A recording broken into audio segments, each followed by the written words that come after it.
All right, and we are live. Hello, everyone that's joining us today. Welcome to the Purple Trader Show, episode 10, and actually the first episode of 2023. And we are starting with a bang today with a special guest that we'll get right into soon. I am the co host, if you haven't seen me before, the Pug, and next to me, as always, is. Andre Costa, the founder of Purple Trader. And today we are very, very excited, I have to say, to bring Pablo Moncada. I hope I didn't botch that, Pablo. Um, but he is the founder of MoonDAO, and we have a lot of great questions today that we're going to dive into. But just to let everyone know, we have done a deep dive on MoonDAO, which we can present later in the comments. But I have to say, this has been it has been one of my favorite projects to really explore, and we hope we can get to everything in these 45 minutes. So let's get started. Pablo, I'll let you speak now, and why don't you give us a little bit of an introduction on who you are and what you do? Sure. Yeah. Yeah. My last name is it's Moncada. so, uh, but yeah, it's also been joked. It's like very similar to Moon, like Mooncada, Moncada. Um, yeah. But yeah, I'm the founder of MoonDAO, and really excited to be here. Thanks for having me on, guys. Happy to have the opportunity to uh, elaborate on what MoonDAO is, and to learn more about PurpleTrader too. So yeah. Yeah, awesome. So why don't we just get into it? And for people that are new to the space and don't know what MoonDAO is, would you be able to dive deeper into the project? Sure. Yeah, it might be useful to go through the history of MoonDAO to understand where we are today. So MoonDAO started as actually a joke.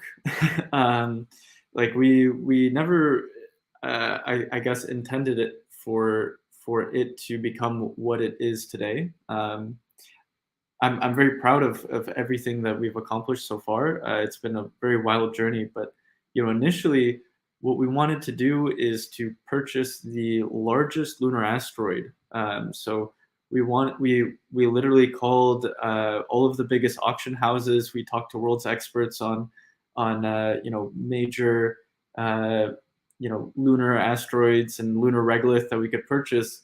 And the joke was that we were going to be the largest governing body of the largest chunk of the moon, and as a result, we would be able to circumvent the 1967 Outer Space Treaty that claims that there can be no national appropriation of the moon. So, in other words, that no nation can claim that they own property on the moon or own any piece of the moon. And we're thinking, oh, this would be funny. Actually, in a way, DAOs make a lot of sense when it comes to ownership of celestial bodies. It's something that's nation agnostic, and a collective of friends from around the world. Well, that's not a nation, so maybe there's something there. As we started to look into that deeper, some people in our community had the idea of, hey, why don't we actually just send some of our members up into space? And then so we started an analysis to look at, okay, what are the options available to send people up into space? And we looked at a bunch of different companies like Virgin Galactic and Blue Origin and SpaceX to see what we could do.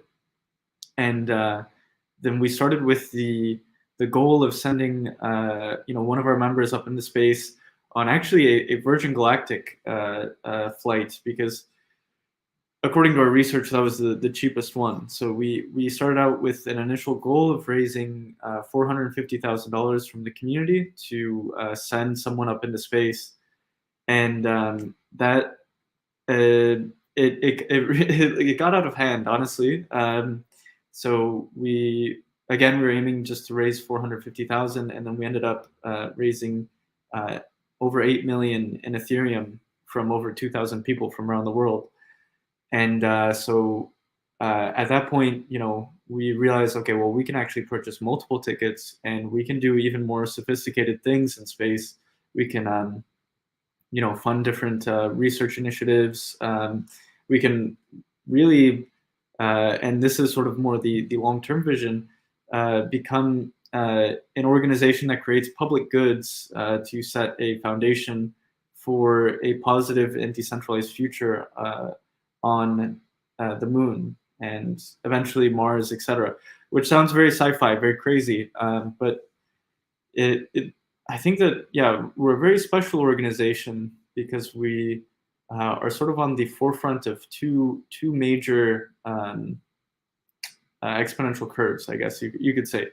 You have the exponential curve of crypto and the network effects of that, which I think are relatively unstoppable and will continue to grow over time. And also you have the space economy, which is just starting out. But if you look, for example, at the number of satellite launches that have happened in the past few decades, it really is an exponential growth that's occurring right now in the space economy. And furthermore, I think that the largest economic opportunities of our lifetime will be in space. So if you look at parallels in maybe the 1400s of the spice trade, and you had nations going out and exploring out, into the Indies and going to the New World, etc. Those companies, like for example, the Dutch East Indies Company, were orders of magnitude larger than any company before it. Like in today's dollar terms, these were $1 trillion market cap companies, and so I think that we'll likely see that occurring in space. But I guess the fundamental question is, how do we ensure that the benefits of space really are distributed fairly to people here on Earth and benefit the people of Earth? And so I think that the organizational the fundamentals of an organization like MoonDAO make a lot of sense versus a traditional company, where, especially in something like space, which is so siloed, where because of the dual use of the technology, you can only have, for example, SpaceX can only hire U.S. citizens and can only receive financing from U.S. From the United States or from approved external investors. I'm not actually 100% sure on all of the details concerning the legal that they have. But basically, space is something that really should unite people from all over the world, and I think it can be, and it likely is, I think, one of the greatest uniters or a common shared mission from people all over the world. But instead, it seems to be something that is sort of pitting us against each other. And we saw it in the last space race. And I think now we're seeing that with private companies that are racing and trying to have a first mover advantage on the moon, on Mars, etc. But rather than a winner take all thing, I think that we should really evolve our organizations to benefit all of humanity rather than a private organization or just one country. Yeah. There's a lot to digest from this, Pablo. So I want to make sure I'm able to articulate some of the questions I was thinking of. The first thing is let's see what makes sense, how to answer it. The first thing is, I want to talk about the progress of or maybe the structure. I think we should get into the structure of MoonDAO and why you've been able to achieve the things you've achieved. But I don't know if it makes sense to also elaborate quickly, if possible. Maybe it's a follow-up question on the fact that could you do what you've done if you weren't a DAO? Is it crypto? Is it crypto that's helping you, or is it so much that maybe it's like a chicken or egg kind of thing. Like I'm not sure, like, if you could answer when you're talking about the structure, when you're talking about the success, if you could elaborate why you think crypto has helped MoonDAO. Does that make sense? Yeah, totally.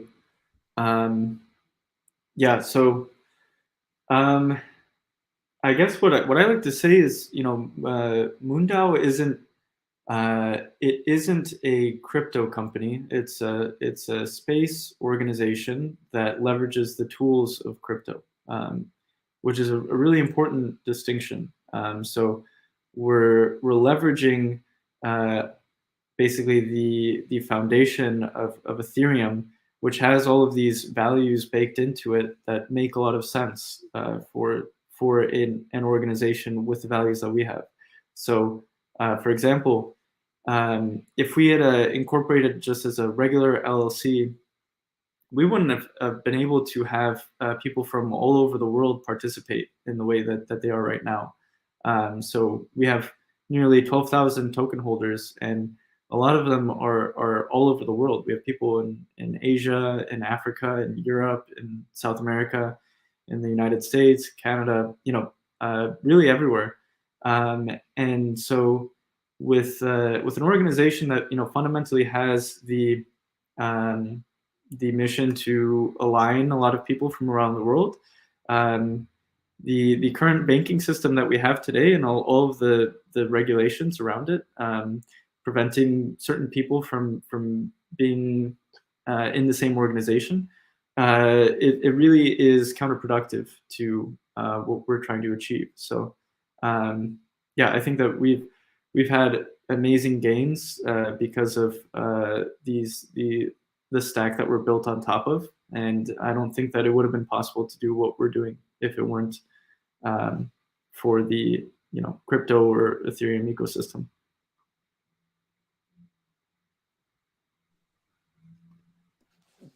That makes sense.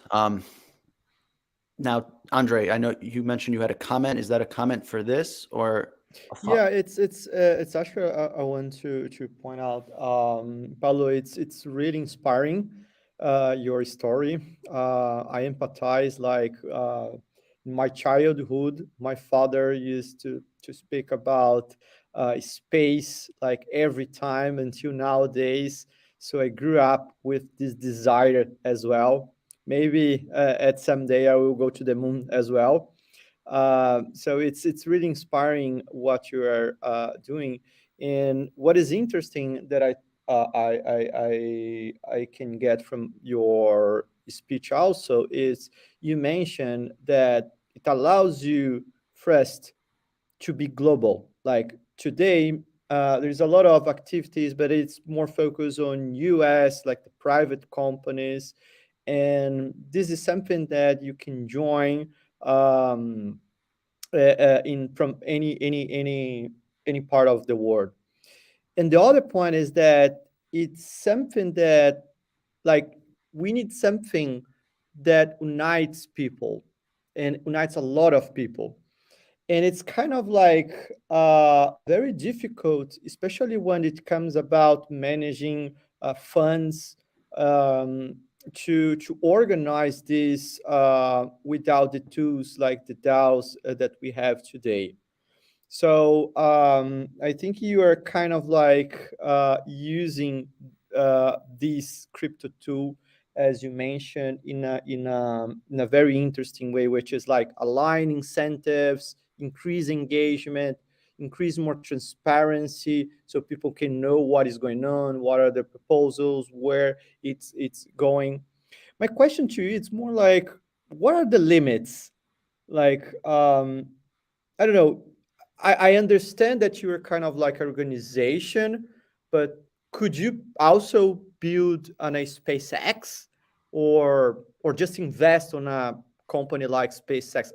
What are the limits of MoonDAO or a DAO itself? Curious. Yeah, that's a great question. I'd say at the moment, a lot of the limits are cultural, in that the bulk of investment of investments in general are actually barred from participating in crypto markets. So, people's retirement accounts, those are still limited only to, certain classes of things. I guess now you can buy Bitcoin through Grayscale, but I think there were some issues with some of the things there. I haven't really paid close attention. And then VCs also have a bunch of limitations too when it comes to putting money into DAOs. And a lot of VCs, for example, they would ask that you create parallel structures. So you have regular company equity and then also a token distribution, and you have to basically create a dual class of like people that have real legal rights and then people that just have the token, and this doesn't really seem like a long-term solution or anything like that. So I think over time there needs to be a legitimization of the space, and I think that will come. We're living right now in the in very wild times where you have some of these super large centralized entities that with crypto on their balance sheets that have imploded, and that gives a negative image to the whole of crypto. But in reality, the DeFi protocols that are extremely transparent and where you can do an analysis of what are the actual funds behind this, and what are the risks involved, because it's all on chain, those are doing just fine.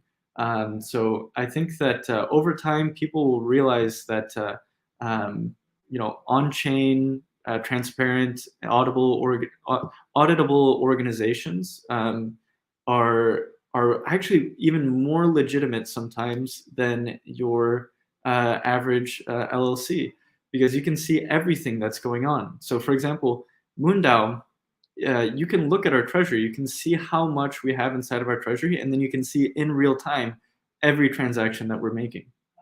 And so I think that probably the major limitation at the moment is access to not just retail investment. So, like, for example, we raise with over 2,000 people on a platform called Juicebox, but really allowing for institutional investors to get involved as well.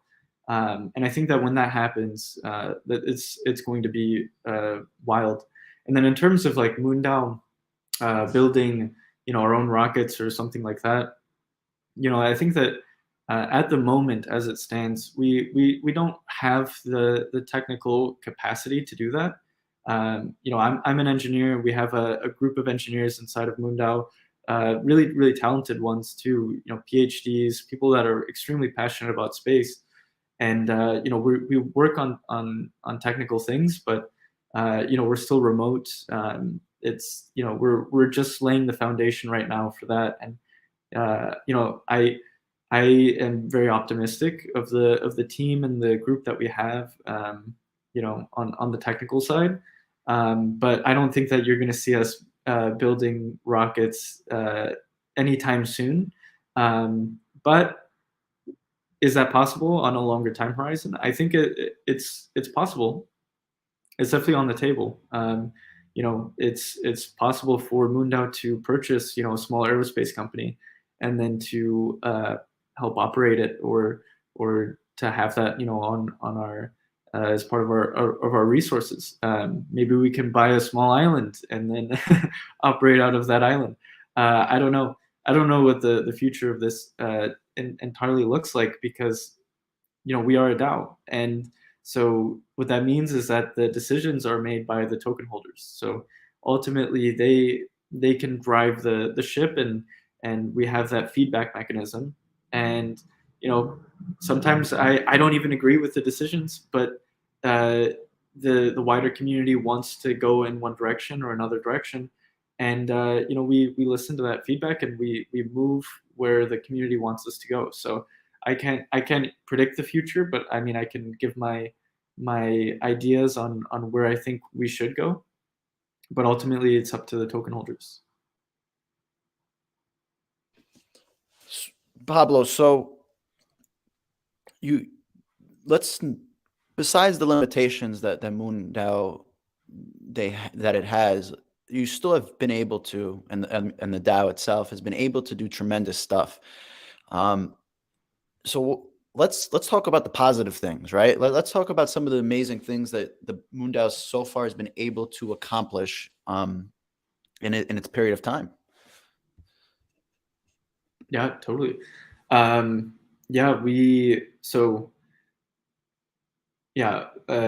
guess to get an idea of the pace of MoonDAO, we started a Discord in end of November, early December 2021, and then by mid-December we created the goal to send some of our members up into space, and then by beginning of January 2021 or 2022, so a year ago, we had raised 2,600 ETH, and then we immediately secured 2 tickets with Blue Origin.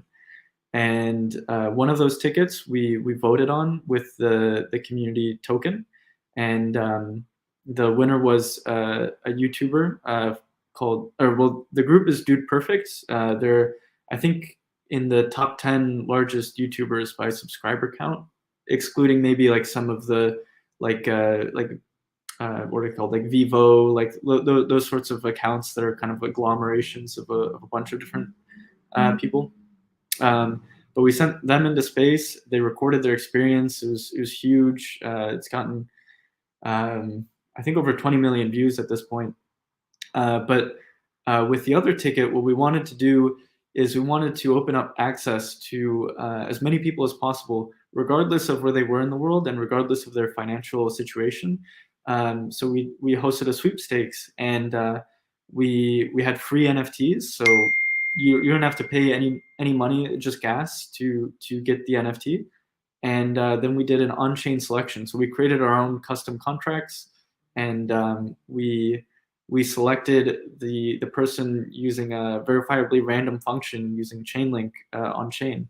And so this is something that I think that we'll probably be doing multiple times. And so we can send our members up into space and then use the overflow of that to fund research initiatives and do donations, like we did to we donated to a nonprofit called Open Lunar that has very similar values, and trying to create an open and decentralized future on the moon. And we, in tandem with all of that, we also put together what I believe is one of the most or more sophisticated DAO governance models and incentive models. We were able to scale to nearly 12,000 people, and all of that in the course of a year. They say that a crypto world, one year in crypto world is like 10 years in the real world, because there's just so much happening and just so many things. Like every day there's like new initiatives, new projects being spun up inside of the DAO, and I think it's really exciting.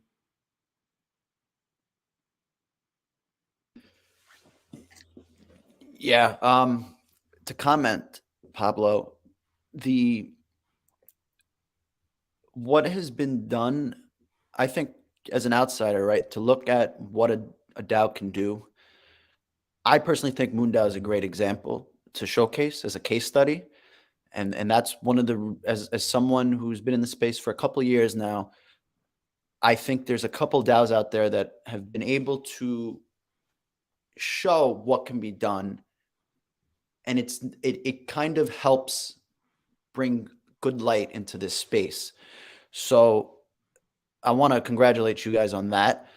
The other thing I want to talk about, and I want to dive deeper into, is the structure of MoonDAO, because when I was doing the research, it seems like it's modeled off of maybe the way the US is structured. more or less, in terms of how to put a proposal and pass it. And I thought it was great to see it. So I wanted to, can we go deeper into the structure of MoonDAO and how do things get done in this organization? Yeah, totally. Yeah, so that's it's no mistake that it looks a lot like the U.S. governance model.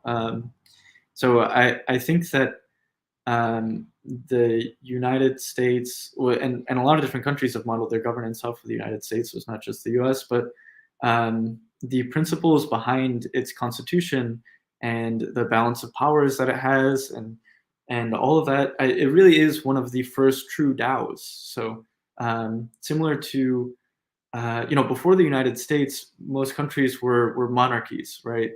So similar to Web 2 today, where most companies are monarchies with the CEO, the board, the royalty, well, now we're shifting into a world where these large companies operate more like a democracy, and so I'm a huge fan of Benjamin Franklin and of a lot of the founding fathers, and I think like I often like to think, okay, what would the U.S. Constitution look like if they had access to the same tools that we had today, and what would they do differently, and what would I think that there's some obvious gains, using a lot of the secure governance and transparent governance that can be achieved with the blockchain. And while I don't think that you'll see the United States shifting over to blockchain governance anytime soon, because there's just a lot of gridlock, and actually I'm not so sure that the tools are really ready for that level of scale yet. I think that MoonDAO was able to take a lot of the core principles of the U.S. Constitution and then move them on chain. So I guess to get more specific, MoonDAO has two major houses of governance. So we have the Senate and then the member house. So the Senate is composed of all of the people that are leading different projects and initiatives, and they represent each of those sort of like you can think of them almost like states, I guess. So each state has like its own objective, I guess. It doesn't map perfectly, it's not super clean, but what we're trying to do though is to create a body of people that is decentralized and representative of the DAO, that can vet and do due diligence on incoming ideas from the community. Anyone inside of the community that has a certain number of tokens can submit proposals and ideas over to the DAO. And then after it passes through the Senate governing body, it goes over to the rest of the token holders to vote. So, rather than have the token holders vote on proposals that may not have reached a certain level of due diligence and analysis on the specifications and gotten feedback from the DAO as to like how can we polish this proposal to make it really, really great. We've sort of separated the two. And then the last layer of governance is the execution branch. So this is like the executive branch, which is an elected group of 7 people inside of the DAO that hold the keys to our treasury. And so each of those people can, if they take the proposals that have been passed through our governance, and then they execute them on chain. You have 3 branches of government. They each sort of balance each other out a bit, and it's not a coincidence that we've structured it this way. Yeah. Awesome. That's really inspiring to hear. It gives a different perspective on how do we, I've never heard of that before. Like, how would the founding fathers structure our constitution with today's tools? I think that's a very important thing regardless of the space in general. So that's really cool to think about. So Pablo, in terms of the structure, what you guys have done, what is looking forward? What does the future look like for MoonDAO? What should people expect? One of the questions I have personally to add on to that, could we possibly see any more utility for the governance token Mooney? Is there anything in the future for that? Totally. Yeah, so right now we've been working a lot on this project system inside of MoonDAO. So I think ultimately it's difficult for a large organization with a ton of different voices to get things done. So what we've done is basically you can put forward a proposal to our DAO governance to work on a project, and it's a goal-based objective that's time-bound. Basically uses the OKR system, and you can request funds from the treasury in order to work on this project. And then if the project generates revenue, then a share of that revenue goes to the project team, and then a share goes back to the DAO treasury.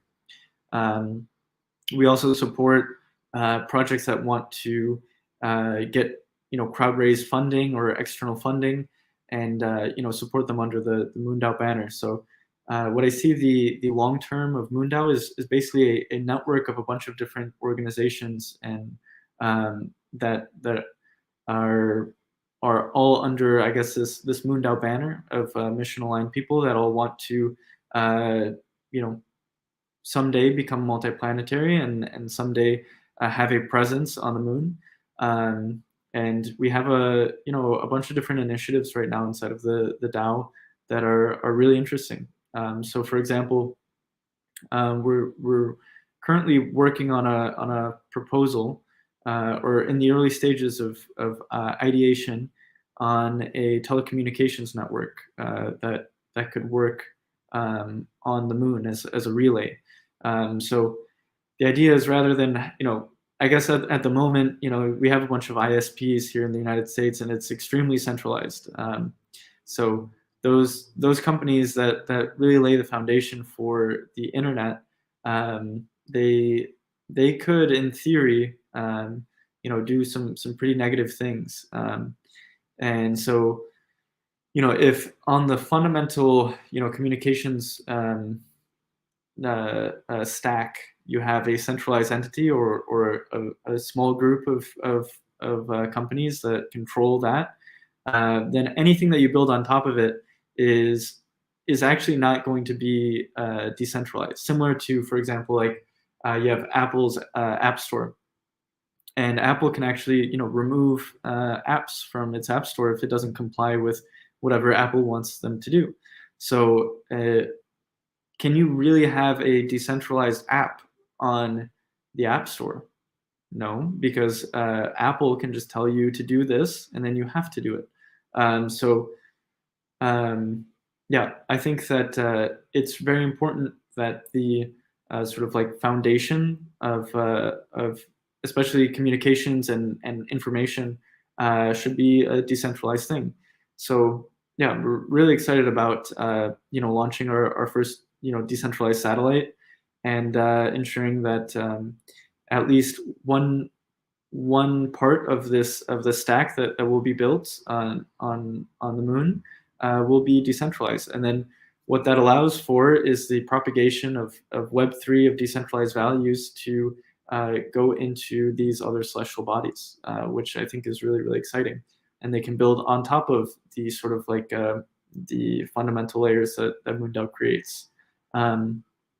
Yeah, and so I think that yeah, there's a lot of really interesting things, and MoonDAO will win by creating a collaborative ecosystem where other organizations, other companies can build on top of what we're doing.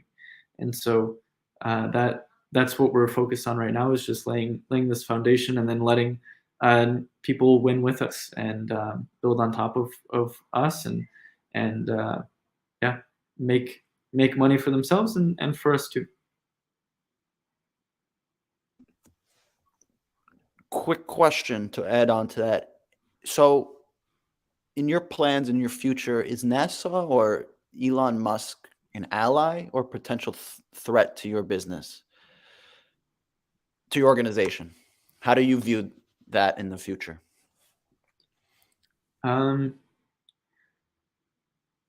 Yeah, I mean it's impossible to know how it'll all play out.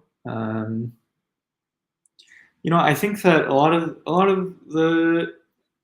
the organizations that exist today share a lot of values, and a lot of the individuals share a lot of the values that MoonDAO is espousing, and ultimately I think that we can become very aligned in those values. I see MoonDAO as sort of a bridge to allow people that come from nations that don't have a space program to collaborate with NASA and with SpaceX and with these organizations. So I hope that it'll be a very, very collaborative thing.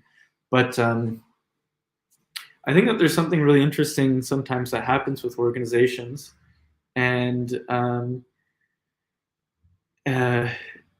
yeah. So, like for example, Google. If you look at their first letter to the company and to investors, they say Google is not a company. Google never intends to be a company, and if you read a lot of those sort of like initial aspirations for Google, it's very different than the organization that it is today. And I think I used to work at Google, so it's not something that I'm trying to hate Google. I actually met some amazing people there, and I think that the people there are great. But I think that there is something that happens when an organization accrues, enormous amounts of power, and it basically becomes like a magnet to power-seeking people, and they will enact their will through these centralized nodes of power. And so, do I think that a lot of these tech companies, if you look at Twitter today, right now, did they want to give out user data or comply with the FBI or the CIA or any of these other, intelligence I don't think that they necessarily maybe wanted to, but they have to, right? Like it's just they have to do it, and so, and I'm not saying that the FBI or the CIA or any of these groups are evil either, or anything like that. But I do think that there are people in this world that are attracted to large concentrations of power, and so I think it's imperative to, create organizations that decentralize power and that don't allow for corruption in the future. So, and this isn't to say that I think that SpaceX or NASA are corrupt or anything like that, but that is a story that has played out throughout history, right? You have something that just accrues enormous amounts of power, and then it becomes corrupted in one way or another. So, yeah, I don't think that they. I think that there's an awesome way in which MoonDAO coexists with the existing space economy, and I hope that's the way it plays out. Awesome. That's a great answer. Andre, you wanted to ask? Yeah, so it's very interesting. This, but like, and I also connected with something that you mentioned before. Like, you started. Well, there are some actually proposals that I don't agree, but this is the majority. We should go. But in that sense, what is the role of a founder of a DAO?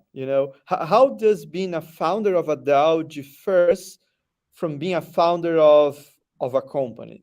Like, what is your day to day like? Because if you're a founder of a company, you have to make a lot of decisions. But tell us in your case. Yeah, it's a great question. And Pablo, to add on to that, maybe you could say some of the biggest challenges as well to add to Andre's question. Totally. Yeah, it's a great question.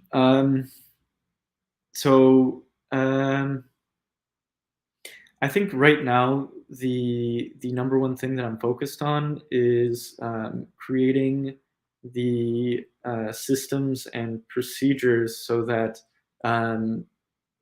there is no one point of failure inside of the organization. In that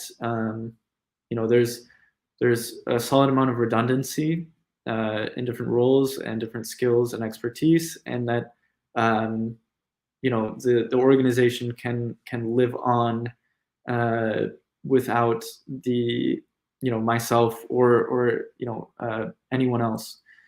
And so yeah, I guess my day-to-day at the moment is probably similar to any other founder. I take a lot of calls about partnerships, or I'm talking to different engineering teams, developer teams, stuff like that.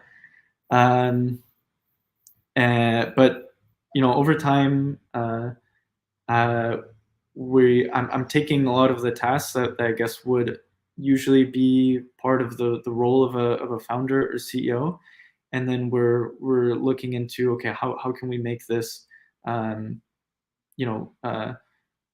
redundant and open to other members of the community, and what are certain decisions that should be reserved to one set of people versus another set of people. How do you balance that? And even in our constitution, we have a role of it's similar to a president, but that president can be removed, and there's an election cycle. So at the moment, I'm sort of like that president, and there are a lot of decisions that might fall on my shoulders. So, for example, removing a member of our treasury and swapping them out with another member, because that's a very that's something that should be very secure, and we should ensure that we can't be 51% attacked, and then our treasury is attacked. Those are certain things that we feel are really important. However, if the community ever thinks that I'm not acting in their best interests, or I'm doing something that is not in line with what they want to do, they can just vote me out, and they can replace me with someone else that they think would do a great job. So I think that there's a distinction to be made between decentralization and leadership. Leadership is actually a very, very, very good thing, and even decentralized organizations need leadership. You need people that have all of the right information to make important decisions, but those leaders should be servants of the community and live or die at the hands of the community. If the community doesn't feel like that leader is doing the right things anymore, or acting in some sort of tyrannical way, well, they should and can be removed. So yeah, I hope that in the long term with MoonDAO, it isn't reliant on me, and I think that it similar to I've alluded to the founding of the United States, and I'm not trying to be very like grandiose like that, or say that MoonDAO is on the scale of the United States, but I do think that similar to George Washington being president for a while and then stepping down, MoonDAO will probably see something like that too, and I think and I'll ensure that it's a smooth transition, and I'll be really happy to see MoonDAO be led in the hands of someone else. So, yeah. Does that answer your question, Andre? Yep.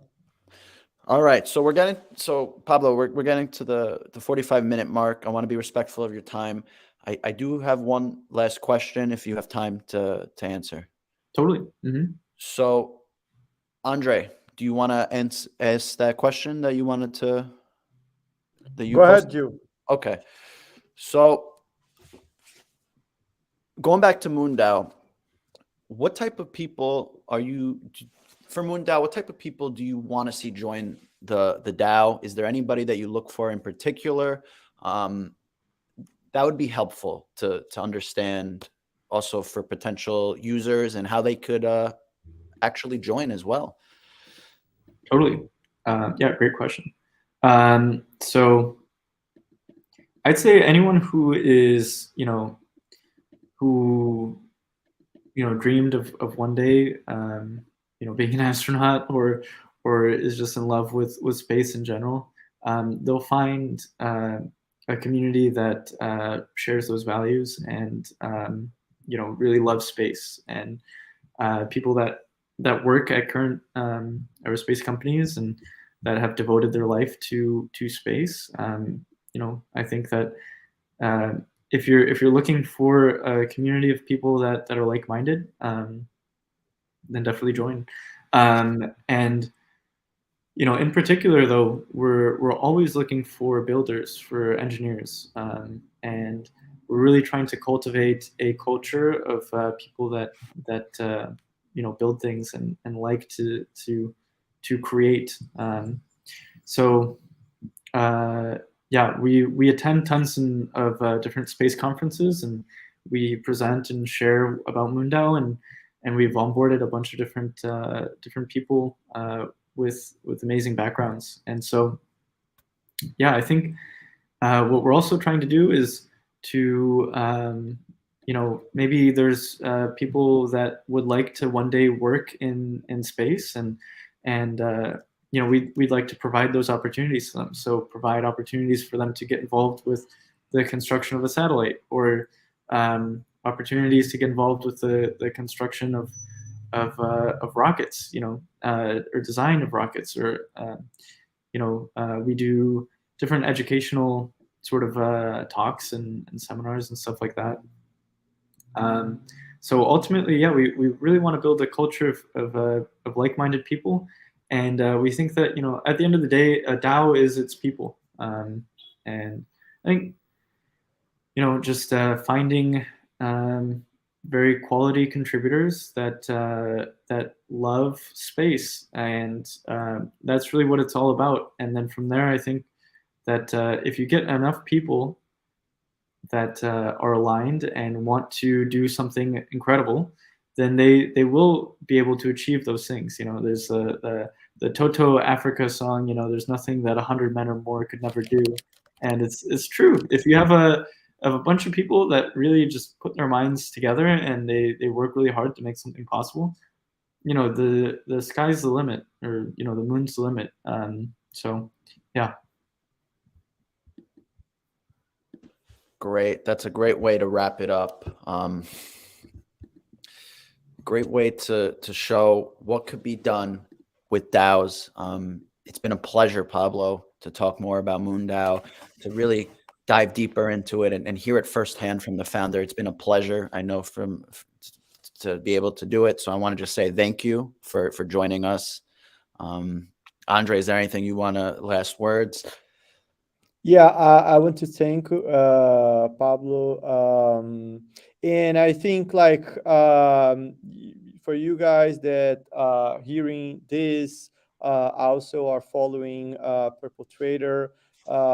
We are currently on alpha version, so we do have some people testing our exchange. We hope very soon have the platform launched, and we expect to have a lot of great news for you, a lot of great partnerships we cannot anticipate yet, but we are really excited. And yeah, and again, I want to thank not only Pablo but MoonDAO community. They were very kind. Like we wrote that article, like we received some feedback, and if you guys also have any suggestions, would be very, very nice to hear from you. Great. Totally. Yeah. Thanks to the two of you. This was a really great conversation, and yeah, I really enjoyed it. So, yeah. Thank you to both of you. Thank you to and everyone else that I've interacted with at PurpleTrader have been excellent. So, yeah. Thank you so much. Yeah. Best of luck, Thank you. Pablo. Great. And to MoonDAO. Bye. Thank you. Thank you.